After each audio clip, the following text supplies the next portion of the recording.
anyways, back to these birds. These are used later in the movie as manifestations of the Holy Spirit, roughly speaking. And of course that's a standard Christian symbol, although as I mentioned the dove often represents the Holy Spirit, and we'll talk about that later. But this movie has very strong pagan elements in it, as I mentioned before, as opposed to strictly Christian symbolism. But that's a foreshadowing, and what it foreshadows is that, well, a new day has dawned. It's the emergence of new consciousness, and everything last night went well, really well. Everything in the, let's call it the unconscious, say, after time stops, that all went well, and so the new day is full of promise. And so the birds are singing and the sun is shining, and like, hooray. And so that's exactly, so that sets, this is the next scene, right? So it sets the tenor for that scene, just like the introductory song does. So anyways, then you see all these kids playing and enthusiastic, so they're off to school, which is presented in a positive light, and so that's how, where you get socialized. So Pinocchio is ready to go beyond the boundaries of the familial home. And he's ready because his father prepared him and because his mother prepared him.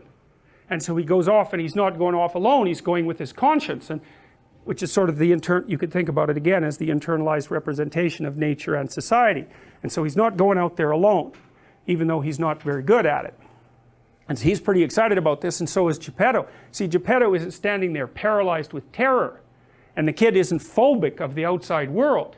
And so that's, he's treating it as an adventure. I mean, even though, well, it's an adventure, but adventures can be dangerous. What if the other, you can imagine a kid, especially one who's like high neuroticism, who hasn't been encouraged sufficiently to overcome that, let's say, their primary idea might be, well, what if the other kids don't like me? That's a big one. What if the teachers don't like me? What if the other kids won't play with me? It's like, yeah, what if? That's rough, man. And if you're not a playful kid, it could easily be the case.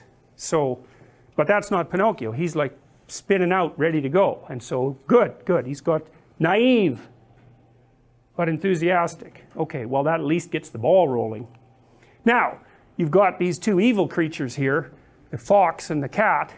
I think this one's based on one of the Marx brothers, actually, Harpo Marx, who I believe never said anything.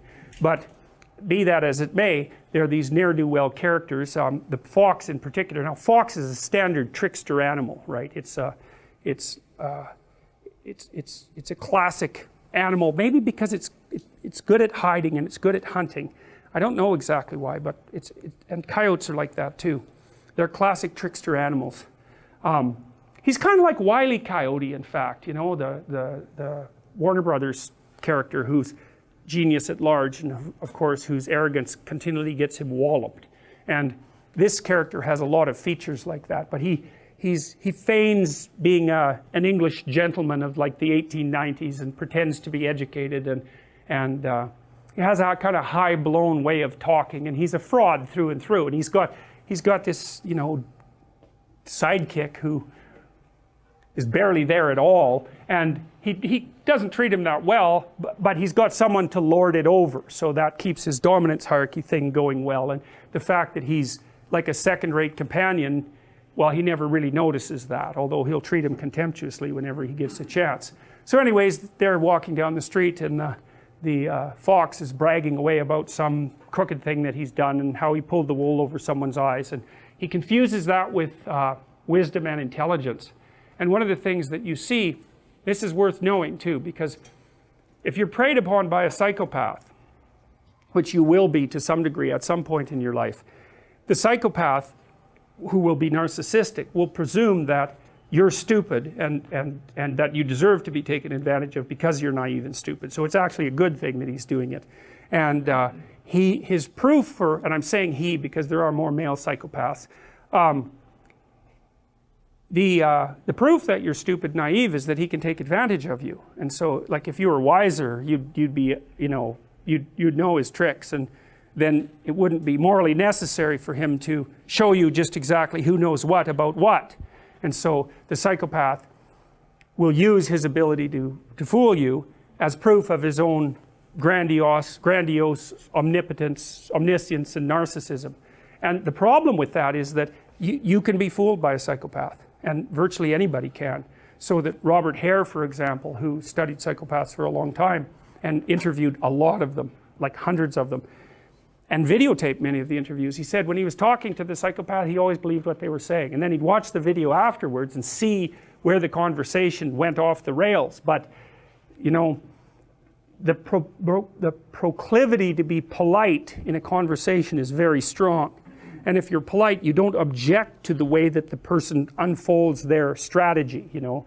And psychopaths are pretty good at figuring out how to manipulate, obviously, how to manipulate people. And the probability that you will be immune to that is extraordinarily low. Go watch Paul Bernardo being interviewed by policemen on YouTube. That's that's enlightening, man. Paul Bernardo, he's like the CEO of a meeting in that video, you know. He gives the cops hell, he gives the lawyers hell, he protests his innocence. He basically tells them that they're rude and untrustworthy because they don't trust him because he did a few little things 17 years ago.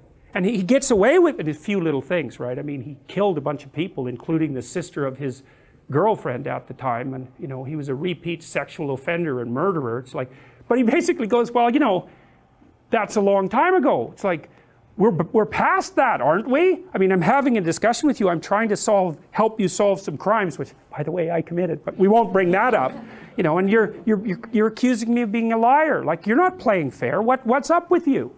And then when they answer, he looks at his fingernails, which is like, that's a lovely little manipulative thing, because it basically means whatever happens to be under my fingernail at the moment is much higher priority than listening to your foolish story. And you watch, you'll see people do that to you. And then you get a little insight into what they're up to. He's very good at that. And so, or he looks outside, or he just looks at his hands, or he looks out the window, immediately dismissive in his nonverbal behavior. It's brilliant. The courts were forced to release that, by the way. But look it up, Paul Bernardo on YouTube. Wow, it's just mind-boggling. He's so good at what he does. And he's good-looking, and he's charismatic, and, you know, he can really pull it off. And you can't tell what's happening with the cops and the lawyers, whether they're just letting him play his routine to get some information from him, or whether he's actually setting them back on his heels. And I suspect it's a bit of both. But it's a masterful performance. If you didn't know who he was, and you were watching it without the audio, you'd think he's the CEO of some company giving his employees hell for not being up to scratch. That's all his body language, his eye contact, everything just speaks that. It's amazing.